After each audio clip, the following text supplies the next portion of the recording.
ಪೊಲೀಸ್ನವರಿಂದ harassment ಆಗೋದನ್ನ ನಾವು ಹೇಗೆ ಅವಾಯ್ಡ್ ಮಾಡಬೇಕು ಅನ್ನೋದು ಕಲೀರಿ ದೊಡ್ಡ ವಿಚಾರ ಅಂತ ಅನೇಕ ಕ್ಲೈಂಟ್ಗಳು ಕೂಡ ಹೇಳ್ತಾರೆ. ರೂಡಾಗಿ ಬಿಹೇವ್ ಮಾಡ್ತಾರೆ, ಕೆಟ್ಟದಾಗಿ ಬಿಹೇವ್ ಮಾಡ್ತಾರೆ, ಮತ್ತು ಕೆಲವು ಸರಿ ಬಾಯಿಗೆ ಬಂದಂಗೆ ಬೈತಾರೆ, ಮತ್ತು ಅಲ್ಲಿ ಹೋಗು ಇಲ್ಲಿ ಹೋಗು ಅಂತ ಏಕವಚನದಲ್ಲಿ ಮಾತಾಡಿಸ್ತಾರೆ. ಅವ್ರು ಬರ್ತವರ ಸ್ಯಾಲರಿ ನಾವು ಕಟ್ಟೋಂಥ ಟ್ಯಾಕ್ಸಿಂದ ಬರ್ತದೆ. ಕಂಪ್ಲೇಂಟ್ ಕೊಡೋರಿಗೆ ಹೊಡೆಯೋದಂಥದ್ದು, ಅವ್ರ ಮೇಲೆ ಸುಳ್ಳು ಪ್ರಕರಣ ಹಾಕಿ ಒಳಗೆ ಹಾಕುವಂಥದ್ದು, ಅನೇಕ ವಿಚಾರಗಳಲ್ಲಿ ಪೊಲೀಸ್ ಠಾಣೆಗೆ ಹೋದರೆ ನಾವು ನಮ್ಮ ಸಮಸ್ಯೆಗೆ ಪರಿಹಾರ ಕಂಡುಕೊಳ್ಳೋಕ್ಕಿಂತ ಮುಂಚೆ ಪೊಲೀಸ್ನವರಿಂದ ಹರಾಸ್ಮೆಂಟ್ ಆಗೋದನ್ನ ನಾವು ಹೇಗೆ ಅವಾಯ್ಡ್ ಮಾಡಬೇಕು ಅನ್ನೋದು ಕಲೀರಿ ದೊಡ್ಡ ವಿಚಾರ ಅಂತ ಅನೇಕ ಕ್ಲೈಂಟ್ಗಳು ಕೂಡ ಹೇಳ್ತಾರೆ.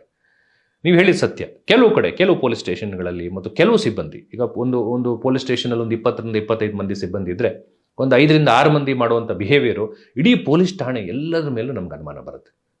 ರೂಡಾಗಿ ಬಿಹೇವ್ ಮಾಡ್ತಾರೆ, ಕೆಟ್ಟದಾಗಿ ಬಿಹೇವ್ ಮಾಡ್ತಾರೆ, ಮತ್ತು ಕೆಲವು ಸರಿ ಬಾಯಿಗೆ ಬಂದಂಗೆ ಬೈತಾರೆ, ಮತ್ತು ಅಲ್ಲಿ ಹೋಗು ಇಲ್ಲಿ ಹೋಗು ಅಂತ ಏಕವಚನದಲ್ಲಿ ಮಾತಾಡಿಸ್ತಾರೆ. ನೋಡಿ, ಎಲ್ಲ ದೇಶಗಳಲ್ಲೂ ಕೂಡ ಪೊಲೀಸವರು ನಾಗರಿಕರನ್ನ ಸರ್ ಅಂತ ಸಂಬೋಧಿಸ್ತಾರೆ. ಯಾಕಂದರೆ ಆ ನಾಗರಿಕರ ಟ್ಯಾಕ್ಸ್ ದುಡ್ಡಿಂದ ಪೊಲೀಸ್ನವರಿಗೆ ನಾವು ಪೇಮೆಂಟನ್ನು ಕೊಡ್ತೀವಿ. ಅವ್ರು ಬರ್ತವರ ಸ್ಯಾಲರಿ ನಾವು ಕಟ್ಟೋಂಥ ಟ್ಯಾಕ್ಸಿಂದ ಬರ್ತದೆ. ಹಾಗಾಗಿ ಎಲ್ಲ ದೇಶಗಳಲ್ಲೂ ಭಾಳಷ್ಟು ರೆಸ್ಪೆಕ್ಟಿಂದ ಮಾತಾಡ್ತಾರೆ. ಪೊಲೀಸ್ ಇಲಾಖೆಯಲ್ಲಿ ಕೂಡ ರೆಸ್ಪೆಕ್ಟಾಗಿ ಮಾತಾಡಬೇಕು ಅಂತ ಅನೇಕ ಸರ್ಕ್ಯುಲರ್ಗಳಿದೆ, ಬಟ್ ಅದನ್ನು ಫಾಲೋ ಮಾಡೋದಿಲ್ಲ. ಅನೇಕ ದೌರ್ಜನ್ಯಗಳಾಗ್ತವೆ. ಕಂಪ್ಲೇಂಟ್ ಕೊಡೋರಿಗೆ ಹೊಡೆಯೋದಂಥದ್ದು, ಅವ್ರ ಮೇಲೆ ಸುಳ್ಳು ಪ್ರಕರಣ ಹಾಕಿ ಒಳಗೆ ಹಾಕುವಂಥದ್ದು. ಅನೇಕ ಸಾರಿ ಕಮಿಷನರ್ ಅವರು, DGPನವರು ಅನೇಕ ಸರ್ಕ್ಯುಲರ್ಗಳನ್ನ ಇಶ್ಯೂ ಮಾಡಿದ್ದಾರೆ. ನೀವು ನಾಗರಿಕರನ್ನ ನಡ್ಕೊಳ್ಳೋಂಥ ರೀತಿ ಬದಲಾವಣೆ ಆಗಬೇಕು, ನಾಗರಿಕರಿಗೆ ಮರ್ಯಾದೆ ಕೊಟ್ಟು ಮಾತಾಡಬೇಕು, ಮಹಿಳೆಯರು ಬಂದಾಗ ವಿಶೇಷವಾಗಿ ಮಹಿಳೆಯರಿಗೂ ಚೆನ್ನಾಗಿ ಮಾತಾಡಿಸ್ಬೇಕು ಅಂತೇಳಿ ಅನೇಕ ಸರ್ಕ್ಯುಲರ್ಗಳನ್ನ ಇಶ್ಯೂ ಮಾಡ್ತಾರೆ. ಬಟ್ ಎಲ್ಲವನ್ನೂ ಕೂಡ ಕೆಲವು ವೈಲೇಟ್ ಮಾಡುವಂಥ ಪೊಲೀಸ್ ಸಿಬ್ಬಂದಿನೂ ಇದ್ದಾರೆ, ಇಲ್ಲ ಅಂತ ನಾನು ಹೇಳಿಕ್ಕಾಗೋದಿಲ್ಲ. ಅದು ಸಮಾಜದ ಈ ಪ್ರಜಾಪ್ರಭುತ್ವ ವ್ಯವಸ್ಥೆಯಲ್ಲಿ ಒಳ್ಳೆಯವರು ಹೇಗಿರ್ತಾರೋ ಆ ಥರ ಕೆಟ್ಟವರು ಇರ್ತಾರೆ. ಹಾಗಾಗಿ ಇದನ್ನೆಲ್ಲವೂ ಕೂಡ ಮಾರ್ಪಾಡಾಗಬೇಕು, ಇದೆಲ್ಲದಕ್ಕೂ ಒಂದು ಪರಿಹಾರ ಕೊಡಬೇಕು ಅಂತ ಹೇಳಿ ಸುಪ್ರೀಂ ಕೋರ್ಟ್ ಏನು ಮಾಡುತ್ತೆ, 2020ನಲ್ಲಿ ಒಂದು ಒಳ್ಳೆಯ ಜಡ್ಮೆಂಟನ್ನು ತರುತ್ತೆ. ಆ ಜಡ್ಮೆಂಟ್ ಏನು, ಎಲ್ಲ ಪೊಲೀಸ್ ಸ್ಟೇಷನ್ಗಳಲ್ಲೂ CCTV ಕಂಪಲ್ಸರಿಯನ್ನು ಮಾಡಬೇಕು. ಆ CCTVನಲ್ಲಿ ಆಡಿಯೋ ಮತ್ತು ವಿಡಿಯೋ ಎಲ್ಲ 24 ಗಂಟೆ ರೆಕಾರ್ಡಿಂಗ್ ಇರಬೇಕು.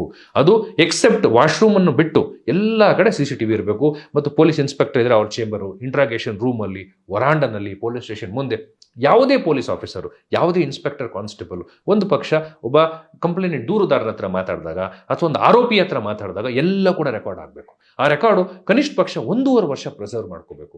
ಆ ಥರ ಒಂದು ಲ್ಯಾಂಡ್ಮಾರ್ಕ್ ಜಡ್ಜ್ಮೆಂಟನ್ನು ಪಾಸ್ ಮಾಡಿದ್ದಾರೆ. ಪರಮ್ವೀರ್ ಸಿಂಗ್ ವರ್ಸಸ್ ಬಲ್ಜೀತ್ ಸಿಂಗ್ ಅಂತ ಒಂದು ಜಡ್ಜ್ಮೆಂಟ್ ಅದು ಇಡೀ ದೇಶದ ಎಲ್ಲ ರಾಜ್ಯಗಳಿಗೂ ಅನ್ವಯಿಸುತ್ತೆ. ಈವನ್ ಕೇಂದ್ರ ಸರ್ಕಾರಕ್ಕೂ ಒಂದು ಮಾರ್ಗದರ್ಶನ ಕೊಟ್ಟು, ನೀವು CBI ಕಚೇರಿನಲ್ಲಿ, ನ್ಯಾಷನಲ್ ಇನ್ವೆಸ್ಟಿಗೇಷನ್ NIA ಕಚೇರಿನಲ್ಲಿ, ಮತ್ತು ನಾರ್ಕೋಟಿಕ್ಸ್ ಕಂಟ್ರೋಲ್ ಬ್ಯೂರೋನಲ್ಲಿ, ED ಕಚೇರಿನಲ್ಲಿ, ಎಲ್ಲ ಕಚೇರಿನಲ್ಲಿ ನೀವು CCTVಯನ್ನು ಫುಟೇಜನ್ನು ಮೇಂಟೈನ್ ಮಾಡಬೇಕು. ಆ CCTV should be in a very good condition, ಒಳ್ಳೆ ಕಂಡೀಷನಲ್ಲಿ ಮೇಂಟೈನ್ ಮಾಡಬೇಕು. ಮತ್ತು ಸ್ಟೇಷನ್ ಹೌಸ್ ಆಫೀಸರ್ ಯಾರಿರ್ತಾರೆ, SHO ಅಂತ ನಾವೇನು ಕರಿತೀವಿ, ಅದು ಅವ್ರ responsibility to maintain that the CCTV is working in very good condition. ಒಳ್ಳೆ ಕಂಡೀಷನಲ್ಲಿ ಕೆಲಸ ಮಾಡುವಂಥಕ್ಕೆ ನಿಮ್ಮ ರೆಸ್ಪಾನ್ಸಿಬಿಲಿಟಿ ಇರುತ್ತೆ. ಮತ್ತು 2 ಏಜೆನ್ಸಿಗಳನ್ನು ಆ ಜಡ್ಮೆಂಟ್ ಪ್ರಕಾರ ಕ್ರಿಯೇಟ್ ಮಾಡಿದ್ದಾರೆ. ಒಂದು ಸ್ಟೇಟ್ ಲೆವೆಲ್ ಓವರ್ಸೈಟ್ ಕಮಿಟಿ ಅಂತ ಒಂದು, ಮತ್ತು ಡಿಸ್ಟ್ರಿಕ್ಟ್ ಲೆವೆಲ್ ಓವರ್ಸೈಟ್ ಕಮಿಟಿ ಅಂತ. ಆ ಕಮಿಟಿಗಳ ಕೆಲಸ ಏನು, ಈಗ ನಮ್ಮಲ್ಲಿ ಡಿಸ್ಟ್ರಿಕ್ಟ್ ಲೆವೆಲ್ ಓವರ್ಸೈಟ್ ಕಮಿಟಿ ಅಂತ ಬೆಂಗಳೂರಿಗೂ ಒಂದು ಡಿಸ್ಟ್ರಿಕ್ಟ್ ಲೆವೆಲ್ ಓವರ್ಸೈಟ್ ಕಮಿಟಿ ಮಾಡ್ತಾರೆ. ಆ ಡಿಸ್ಟ್ರಿಕ್ಟ್ ಲೆವೆಲ್ ಓವರ್ಸೈಟ್ ಕಮಿಟಿನಲ್ಲಿ it is headed by district magistrate ಇರ್ತಾರೆ. It is headed by district magistrate, ಮತ್ತು ನಮ್ಮ ಡೆಪ್ಯೂಟಿ ಕಮಿಷನರ್ ಇರ್ತಾರೆ, ಮತ್ತು ಸೂಪರಿಂಟೆಂಡೆಂಟ್ ಆಫ್ ಪೊಲೀಸ್ ಇರ್ತಾರೆ, ಮತ್ತು ಮೇಯರ್ ಇರ್ತಾರೆ. ಇವರೆಲ್ಲ 4 ಜನ ಅಧ್ಯಕ್ಷತೆಯಲ್ಲಿ ಡಿಸ್ಟ್ರಿಕ್ಟ್ ಲೆವೆಲ್ ಓವರ್ಸೈಟ್ ಕಮಿಟಿ ಅಂತ ಮಾಡ್ತಾರೆ. ಈ ಕಮಿಟಿ ಏನು ಮಾಡುತ್ತೆ, ಪ್ರತಿ 3 ತಿಂಗಳಿಗೊಂದ್ಸಲ ಎಲ್ಲ ಸ್ಟೇಷನ್ಗಳ ಮಾಹಿತಿಯನ್ನು ತಗೊಳುತ್ತೆ. ಎಲ್ಲ ಸ್ಟೇಷನ್ಗಳಲ್ಲಿ CCTV ಎಷ್ಟು ಕೆಲಸ ಮಾಡ್ತಾ ಇದೆ, ನಿಮ್ಮಲ್ಲಿ ಫುಟೇಜ್ ಹೆಂಗೆ ರೆಕಾರ್ಡ್ ಆಗ್ತಾ ಇದೆ. ಒಂದು ಪಕ್ಷ ಯಾವುದಾದ್ರೂ ಸ್ಟೇಷನ್ನಲ್ಲಿ CCTV ಕೆಲಸ ಮಾಡ್ತಾ ಇಲ್ಲ, ನಿಂತೋಗಿದೆ, ಅಥವಾ ಪೊಲೀಸ್ನವರೇ ಬೇಕು ಅಂತ ಎವಿಡೆನ್ಸ್ ಹಾಳು ಮಾಡಲಿಕ್ಕೆ ಕಟ್ ಮಾಡಿದ್ದಾರೆ, ಆಗ ಆ SHO ಯಾರಿರ್ತಾರೋ, ಸ್ಟೇಷನ್ ಹೌಸ್ ಆಫೀಸರ್ ಇರ್ತಾರೋ, ಅವರು ಈ ಡಿಸ್ಟ್ರಿಕ್ಟ್ ಲೆವೆಲ್ ಓವರ್ಸೈಟ್ ಕಮಿಟಿಗೆ ರಿಪೋರ್ಟನ್ನು ಕೊಡಬೇಕು. ಈ 1 ತಿಂಗಳು ನಮ್ಮಲ್ಲಿ CCTV ಕೆಲಸ ಮಾಡಿಲ್ಲ, ಆ 1 ತಿಂಗಳಲ್ಲಿ ನಾವು ಎಷ್ಟು ಜನ ಅರೆಸ್ಟ್ ಮಾಡಿದ್ವಿ, ಎಷ್ಟು ಜನ ಇಂಟ್ರಾಗೇಷನ್ ಮಾಡಿದ್ವಿ, ಎಷ್ಟು ಜನನ ಜುಡಿಷಿಯಲ್ ಕಸ್ಟಡಿಗೆ ಕೊಟ್ಟಿದ್ದೀವಿ, ಎಷ್ಟು ಜನನ ಯಾವ ಸಮಯದಲ್ಲಿ ಕರ್ಕೊಂಬಂದು ಅರೆಸ್ಟ್ ಮಾಡಿ ಯಾವ ಟೈಮಲ್ಲಿ ಬಿಟ್ಟಿದ್ದೀವಿ, ಎಲ್ಲವನ್ನೂ ಕೂಡ ಆ ಕಮಿಟಿಗೆ ಅವರು ರಿಪೋರ್ಟನ್ನು ಸಬ್ಮಿಟ್ ಮಾಡಬೇಕು. ಆ ಕಮಿಟಿಗೆ ಏನಾದರೂ ಅನುಮಾನ ಬಂದು ಇವ್ರು ಯಾರನ್ನಾದರೂ ಬೇಕು ಅಂತ ಹ್ಯೂಮನ್ ರೈಟ್ಸ್ ವೈಲೇಷನ್ ಮಾಡಲಿಕ್ಕೋಸ್ಕರ ಇಲ್ಲೀಗಲಾಗಿ ಡಿಟೆನ್ಷನ್ ಮಾಡಿದ್ದಾರೆ, ಅಥವಾ ಹೊಡೆದಿದ್ದಾರೆ, ಅಥವಾ ಅವ್ರ ಮೇಲೆ ಏನಾದರೂ ಅಬ್ಯೂಸ್ ಆಗಿದೆ ಅನ್ನೋದು ಬಂದರೆ, ಖಂಡಿತವಾಗ್ಲೂ ಆ ಸ್ಟೇಷನ್ ಹೌಸ್ ಆಫೀಸರ್ ಯಾರಿರ್ತಾರೋ ಅವ್ರನ್ನ ಇಮಿಡಿಯೇಟಾಗಿ ಸಸ್ಪೆಂಡನ್ನು ಮಾಡ್ಬೋದು.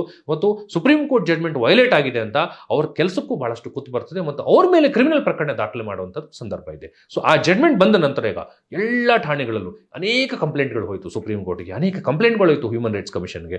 ಪೊಲೀಸ್ ಠಾಣೆಗೆ ಹೋದಾಗ ಎಷ್ಟೋ ಜನಕ್ಕೆ ಹೊಡೆದಿದ್ದಾರೆ, ಸುಮ್ಮನೆ ಅಮಾಯಕರು ಕರ್ಕೊಂಬಂದು ಅಬ್ಯೂಸ್ ಮಾಡಿದ್ದಾರೆ, ಅಮಾಯಕರ ಮೇಲೆ ಸುಳ್ಳು ಕೇಸ್ಗಳನ್ನು ಹಾಕಿದ್ದಾರೆ. ಹೌದು, ಒಂದು 50-60% ಒಳ್ಳೆ ಪೊಲೀಸ್ನವರು ಇದ್ದಾರೆ, ಒಳ್ಳೊಳ್ಳೆ ತನಿಖೆ ಮಾಡಿದ್ದಾರೆ ಮತ್ತು ಸಾರ್ವಜನಿಕರ ಪರವಾಗಿ ನಿಂತಿದ್ದಾರೆ. ಸಾರ್ವಜನಿಕ ಇವತ್ತಿನ ದಿವಸ ಎಲ್ಲ ಸಮಾಜದಲ್ಲಿ ಶಾಂತಿಯುತವಾಗಿ ನಡೀತಾ ಇದೆ ಅಂದರೆ ಪೊಲೀಸ್ ಇಲಾಖೆ ನಮಗೆ ಬೇಕೇ ಬೇಕು. ಒಳ್ಳೊಳ್ಳೆ ಪೊಲೀಸ್ ಆಫೀಸರ್ಸ್ ಇದ್ದಾರೆ, ಅದ್ಭುತವಾದಂಥ ಕೆಲಸ ಮಾಡಿರುವಂಥದ್ದು ಇದ್ದಾರೆ, ಅದಕ್ಕೆ ನಾವು ಹೆಮ್ಮೆ ಪಡಬೇಕು. ಬಟ್ ಯಾರೋ ಕೆಲವು ಒಂದು 20%, 25% ಒಂದು ಕೆಲವು ಪೊಲೀಸ್ನವರು ಅವ್ರು ತೋರಿಸುವಂಥ ದುರ್ನಡತೆ, ವೃತ್ತಿಗೆ ಗೌರವ ಕೊಡ್ತೀರಾ, ಬರೀ ಹಣಕ್ಕೆ ಆಸೆ ಪಡುವಂಥದ್ದು ಮತ್ತು ಕಂಪ್ಲೇಂಟ್ಗಳಿಗೆ ಹೆದರಿಸೋದು, ಕಂಪ್ಲೇಂಟ್ಗಳಿಗೆ ಹೊಡೆಯೋದು, ಇದು ಏನಾಗಿದೆ ಇಡೀ ಪೊಲೀಸ್ ವ್ಯವಸ್ಥೆ ಮೇಲೆ ಒಂದು ಕಪ್ಪು ಚುಕ್ಕೆ ಆದಂಗಾಗಿದೆ.